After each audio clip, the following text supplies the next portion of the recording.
우리가 함께 볼 하나님 말씀은 마가복음 11장 12절로 17절까지의 말씀입니다. 함께 합독하도록 하겠습니다. 이튿날 그들이 베다니에서 나왔을 때에 예수께서 시장하신지라 멀리서 잎사귀 있는 한 무화과 나무를 보시고 혹 그 나무에 무엇이 있을까 하여 가셨더니 가서 보신즉 잎사귀 외에 아무것도 없더라. 이는 무화과의 때가 아님이라. 예수께서 나무에게 말씀하여 이르시되 이제부터 영원토록 사람이 내게서 열매를 따먹지 못하리라 하시니 제자들이 이를 듣더라. 그들이 예루살렘에 들어가니라. 예수께서 성전에 들어가사 성전 안에서 매매하는 자들을 내쫓으시며 돈 바꾸는 자들의 상과 비둘기 파는 자들의 의자를 둘러 엎으시며 아무나 물건을 가지고 성전 안으로 지나다님을 허락하지 아니하시고 이에 가르쳐 이르시되 기록된 바 내 집은 만민이 기도하는 집이라 칭함을 받으리라고 하지 아니하였느냐. 너희는 강도의 소굴을 만들었도다 하시매. 아멘. 함께 살펴본 마가복음 11장의 본문은 다소 특이하고 특별한 구조를 하고 있습니다. 12절에 예수님께서 무화과 나무를 저주하십니다. 그리고 그 일과 전혀 연결되지 않는 듯한 성전을 정화하신 사건이 언급됩니다. 그리고 또다시 뒤이어 저주받아 말라버린 무화과 이야기가 다시 언급됩니다. 마가복음을 기록한 마가가 11장의 본문을 심오하게 배치한 이유와 그 구조 속에서 우리에게 전달하시고자 하시는 하나님의 참뜻을 발견하는 새 아침이 되기를 소망합니다. 본문 11장 서두에는 나귀를 타고 예루살렘에 입성하신 예수님의 이야기가 나옵니다. 예수님께서는 벳바게와 베다니 마을에 이르러서 두 제자를 보내십니다. 제자들을 보내시며 건너편 마을에 묶여있는 새끼 나귀를 가져오라 라고 말씀하십니다. 이에 제자들은 예수님의 말씀을 따라 묶여있던 새끼 나귀를 주님께로 가져왔고 예수님께서는 그 나귀를 타시고 예루살렘에 왕으로 입성하셨습니다. 이스라엘의 중심지인 예루살렘에서 사람들은 자신을 구원할 메시아를 기다렸습니다. 기다리고 기다렸던 메시아, 예수님께서는 마침내 그들을 구원할 왕으로서 그 자리에 입성하십니다. 사람들은 환호와 찬미 속에서 예수님을 환대하였고 예수님은 그 환호와 찬미를 허용하셨습니다. 하지만 그 자리에 새끼 나귀가 쓰임을 받는 것은 참으로 어울리지 않습니다. 우리가 잘 알고 있듯이 예수님께서는 화려한 백마가 아닌 초라한 새끼 나귀를 타고 예루살렘에 입성하셨습니다.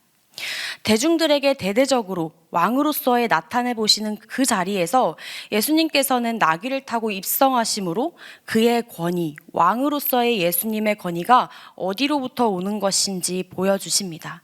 스가랴서 9장 9절을 제가 읽겠습니다. 보라, 내 왕이 내게 임하시나니 그는 공의로우시며 구원을 베푸시며 겸손하여서 나귀를 타시나니 나귀의 작은 것 곧 나귀 새끼니라. 아멘. 하나님께서 우리 가운데에 보내신 왕, 그 왕의 권위는 사람들에게 인정될 만한 모양이나 그럴듯한 화려함에서 나오는 것이 아니라 하나님의 말씀을 이루는 것, 겸손히 그 말씀을 순종하는 것으로부터 나오는 것임을 나귀를 타고 그 무리들의 중심으로 들어가신 예수님께서는 보여주셨습니다. 수많은 사람들에게 찬송과 환대를 받으신 예수님께서는 모든 것을 둘러보신 이후에 다시 베다니로 돌아가십니다. 그리고 다음날 다시 베다니에서 나오시던 길에 무화과 나무를 보게 됩니다.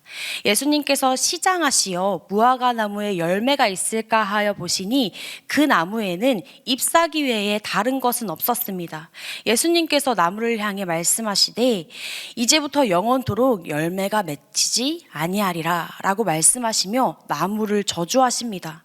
어찌 보면 이 무화과 나무의 열매가 없는 것이 당연합니다. 무화과 나무는 5월에서 6월경에 열리게 되는데 본문은 6월절이 있는 달로 4월로 추정됩니다. 무화과 열매가 아직 열리는 때가 아닌 것입니다. 하지만 무화과 나무의 열매는 잎사귀와 거의 같은 때에 나타나기 시작합니다.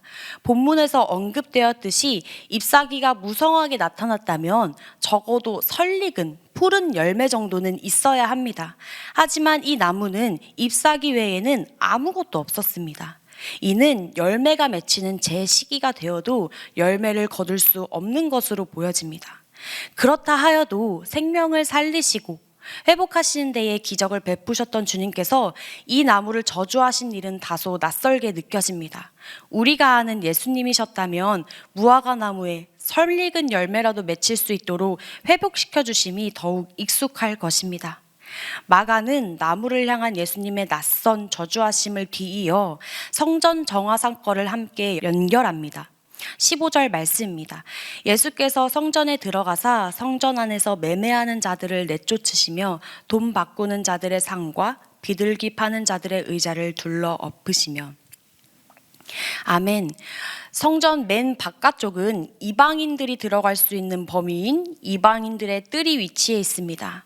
이방인들의 뜰에는 희생제사에 사용되는 희생제물이 구매되는 마구간이 있었고, 이방의 화폐를 유대의 화폐로 환전하는 환전소가 있었습니다.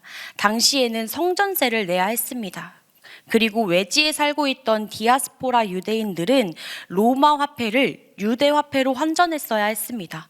환전 상인들은 이를 환전해주면서 큰 이익을 취했습니다. 그리고 종교 지도자인 사두개인들도 성전에서 재정 관리를 하면서 이 환전을 통해 큰 이익을 얻었습니다. 성전 제사로 바쳐질 희생 제물 또한 그 성전 안에서 가격이 치솟았습니다. 하나님께서 레위기에 가난한 자들을 위한 비둘기 한 쌍의 가격조차 대략 80배까지 되었다고 합니다. 성전은 이미 성전으로서의 기능을 잃었음을 보여줍니다. 그리고 예루살렘의 종교 지도자들이 백성들의 신앙을 빌미로 얼마나 많은 돈을 갈취했는가 알 수 있습니다. 구약에서 무화과 나무는 이스라엘과 책임 있는 지도자들을 상징했습니다. 앞절에 무화과 나무를 저주하신 사건은 하나님의 임재가 없는 외형뿐인 예루살렘의 성전과 지도자들에 대한 예수님의 심판의 메시지를 담고 있습니다.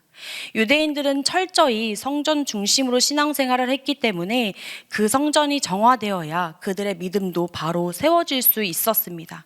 그렇기 때문에 예수님께서는 왕으로 예루살렘에 입성하신 이후에 가장 먼저 그들의 왜곡된 믿음을 바로 세우고자 하셨습니다.